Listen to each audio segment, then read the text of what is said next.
Welcome to another video. We're going to be doing aerodynamics control volume analysis and a substantial derivative problem. So in the first problem it says show that the thrust developed by a stationary rocket motor is this equation where P ATM is the atmospheric pressure and so we want to first draw a control volume around this nozzle slash rocket motor.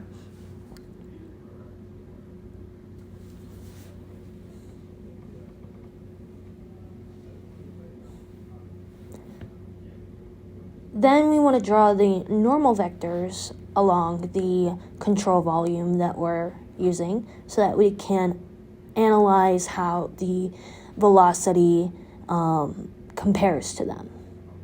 So we've got the velocity going out of the nozzle and the velocity going into the nozzle. And we've got pressure on the top and bottom that end up canceling out. And we've got the atmospheric pressure on the left, and we have the pressure of the fluid on the right. And the area on the left and right of this control volume is the same because I've chosen to use a box instead of drawing the control volume along the nozzle itself. But you would get the same result either way.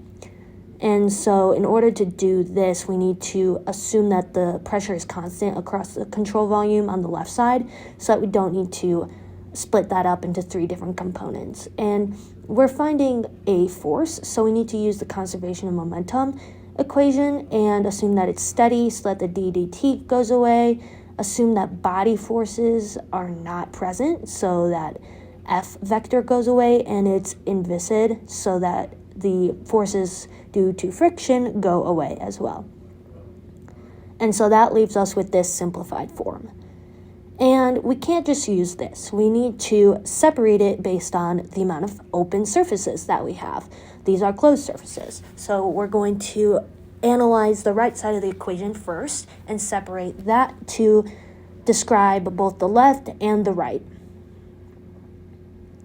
And the top and the bottom of surface 3 represents the force exerted by the elbow on the fuel as the result of the flowing fluid within it. So that's why for the top and the bottom we can assume that that is one rotated surface and call it surface 3, and the integral of the pressure along the normal vector on that surface is equal to the force that we're looking for in this problem.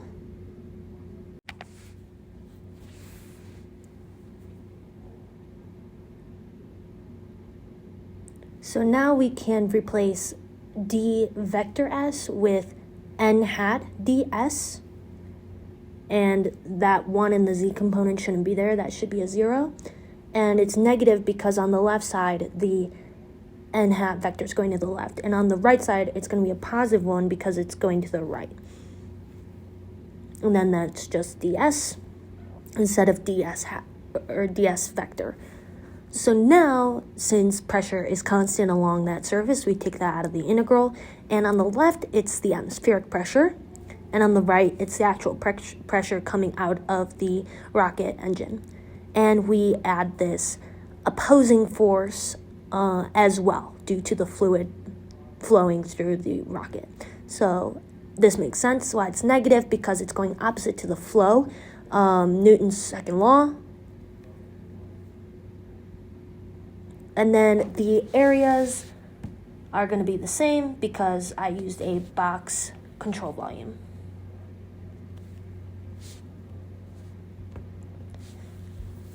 But the pressures are not, because one is the atmospheric pressure and one is the pressure outside of the exit of the nozzle.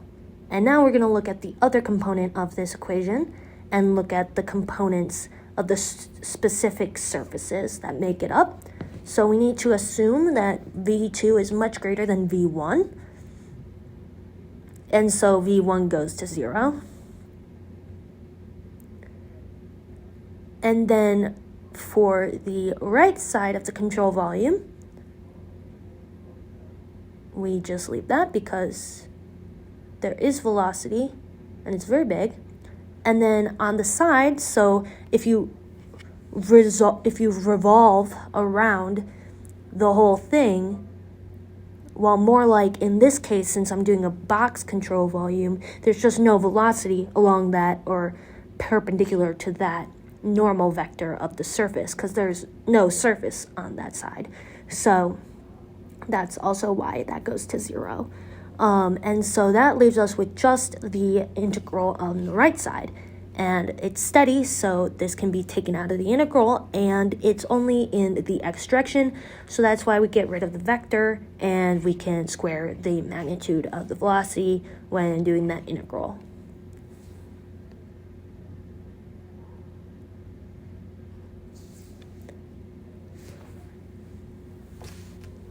And so now we can put it all back together.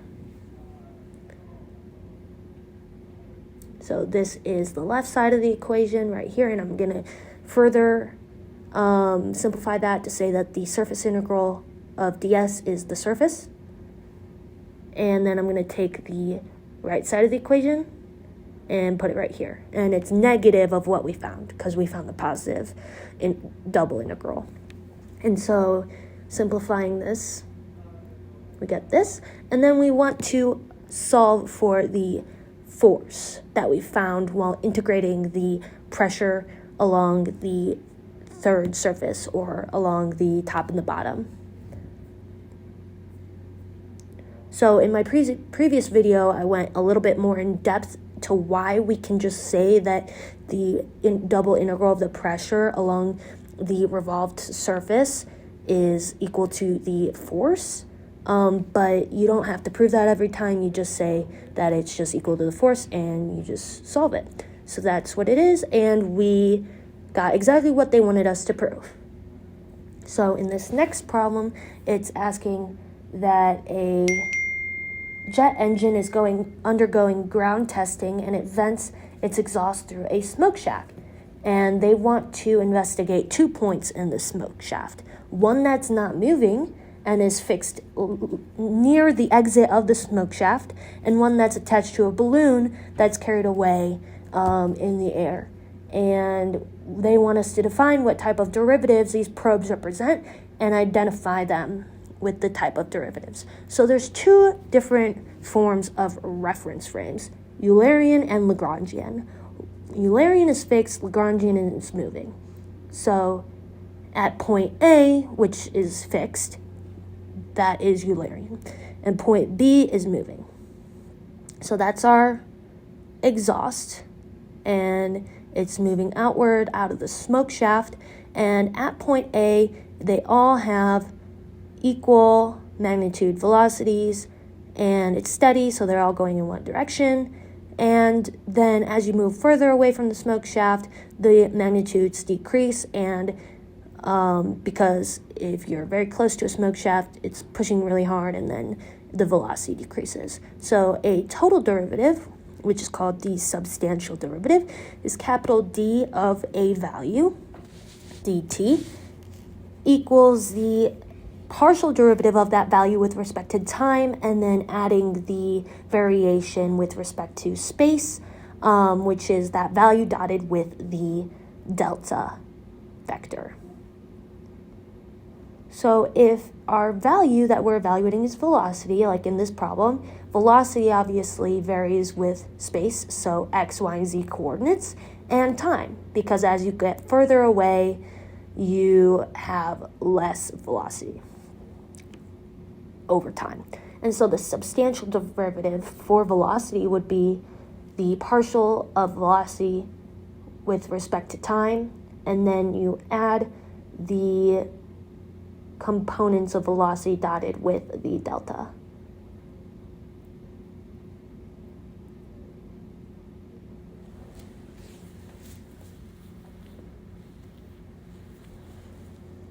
And then at A, obviously A is not moving, so the velocity does not vary with space, so that goes to 0.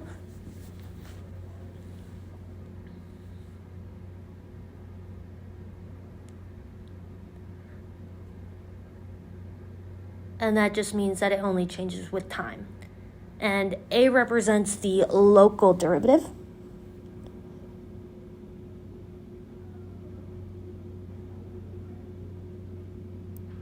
And B is the substantial derivative.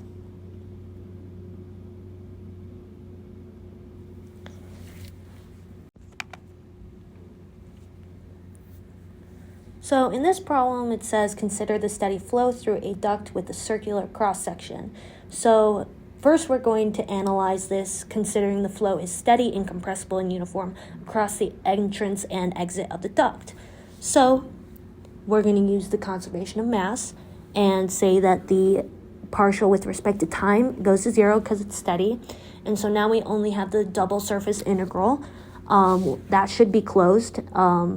But I wrote it as open, and it's incompressible, so we can take the density out of the integral, and we can analyze this with a control volume that goes along the surfaces of this duct. Because we're using the conservation of mass, that's the easiest way to do this problem instead of using just a box control volume. So those normal vectors are perpendicular to the velocity at the surface on the top and bottom, so the dot product of those goes to 0. So we only need to analyze the dot product of the velocity on the left and right. So for the surface on the left, the normal vector is going to the left, so -1 in the x direction, and on the right, it's going to the right, and I'll draw these right here, and so that's +1, and that equals 0. Still.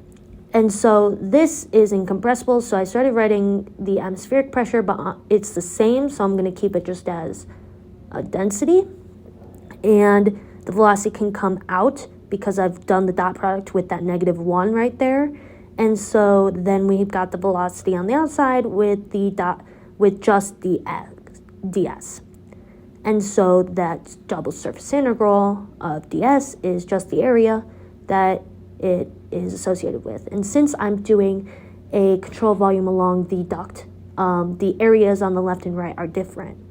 So that's why I said A1 and A2. That is the control volume I'm talking about. And so that is, what did they want? They wanted us to find the velocity going out in terms of the velocity going in. So let's just plug in the area in terms of the diameter because they gave us a ratio for them.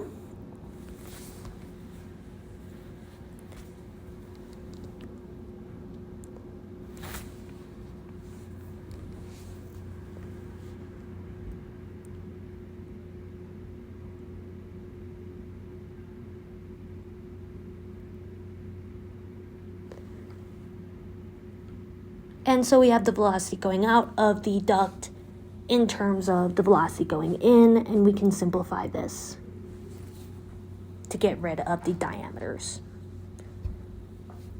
And it's incompressible as well, so we can cross out the density as well. So d2 over d1 is 1/2, so d1 over d2 is 2.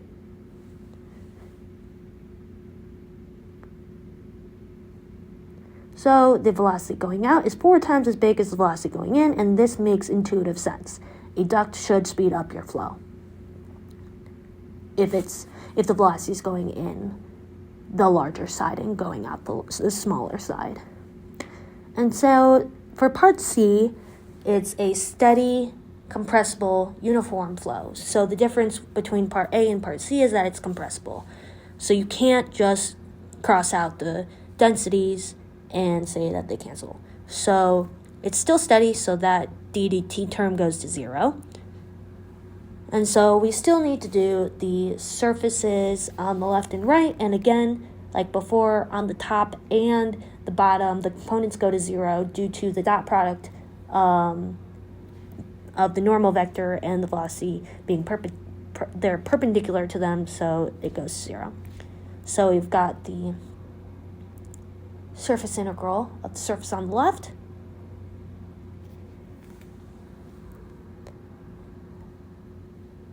And since the density is constant, even though it's compressible, it's still constant at the left. So we bring that out of the integral, and the velocity is constant too. And then we do the same on the right, except it's not the atmospheric density anymore, it's just the density of the flow going out. So now the surface integral of ds is just the area of that surface, and you get this when you solve for u2. And like before, we can replace the areas, but we can also know that density is in terms of the pressure and the temperature, which they also gave us ratios for. So we can replace rho with the ideal gas law equation for it, and we get this.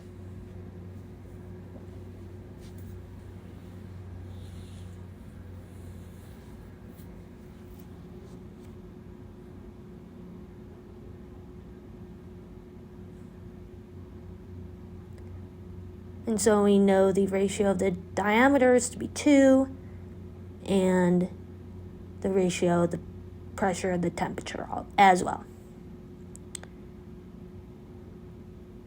And again, the pi and the 4 cancel out.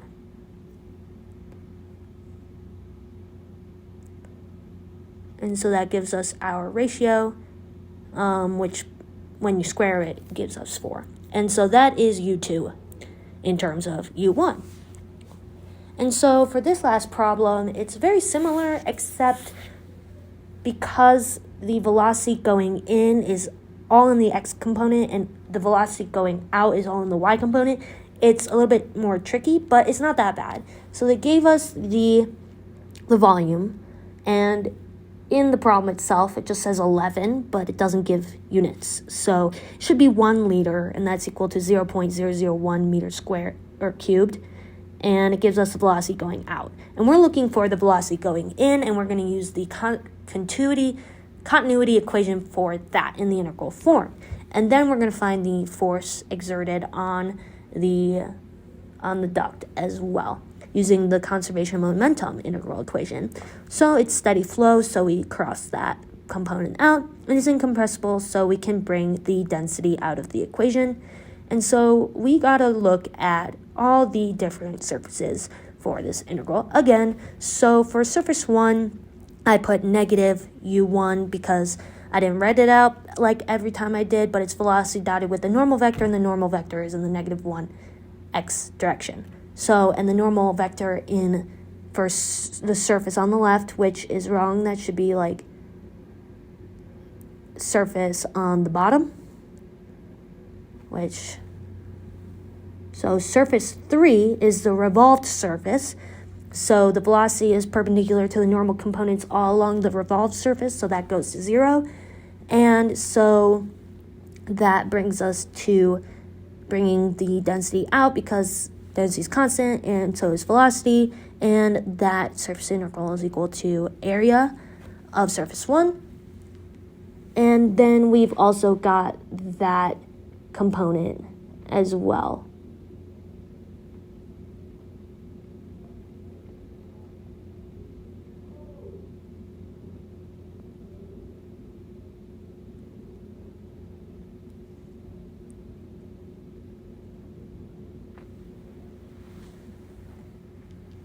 So we get the velocity at the inlet is equal to 4 in the x direction. So make sure to make that a vector. And then specifically for the force exerted, we're going to use the conservation of momentum equation. And for this one, we need to pay very close attention to the components. So in this problem, it says ignore the weight of the body, which is a body force, but the key says that they use the body force. So I'm just going to use the body force here, and if you'd like to, you can just ignore it. So this F that I've added on the end of this momentum equation is just accounting for the double integral of the pressure along the third surface, which is revolved. You can either add it at the beginning or you can do it while you evaluate the double surface integral of pressure. And so it's steady, so that goes to 0. And so I'm first, and then this is the simplified version of that equation with the body forces only being in the negative z direction with gravity. So I'm going to first evaluate this positive double integral of pressure, and we've got pressure on surface 1 and 2, and then we've got pressure on surface 3, which is F. So we can just replace that with F. And that's what we're looking for.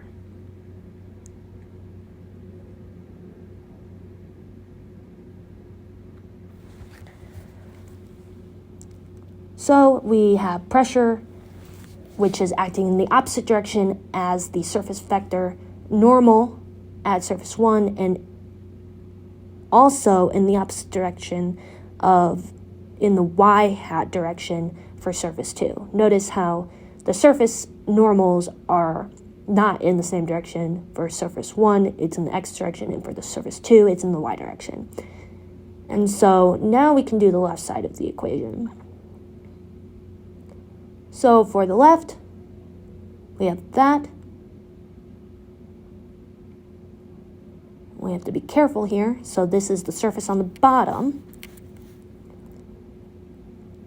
And the surface on the top, and surface 3, which is revolved, those velocity dotted with the S surface is all equal to 0, so we do not include that. So we just have the negative for the left component because of the normal vector going to the left in the x direction, and we're going to have this as well, but it's going to be negative because it's going down in the y hat direction for surface on the bottom. So bottom and 2 are interchangeable the way I'm writing it, and that's why it's negative, because n hat is in the negative 1 direction. So just rewriting this like I did for the other component as a vector so that I can easily add them up right here when I combine them. Just going to replace these specific components at a negative sign because I didn't include that before. I find that it's easier to exclude the negative sign initially, but it really doesn't matter as long as you remember that it's there. And then we replaced all of those, and then I'm going to simplify this by making these positive, and then I'm going to solve for F, so that makes the equation look like this. So I'm going to add this negative component because I'm going to bring that to the left. And then we're subtracting, that's the normal force vector, so we've got rho and then volume and g in the z component, and that's supposed to be negative because it's in the negative z component. And so when you plug in all your knowns, you get this. Thank you for watching. I hope this helped. Subscribe and like.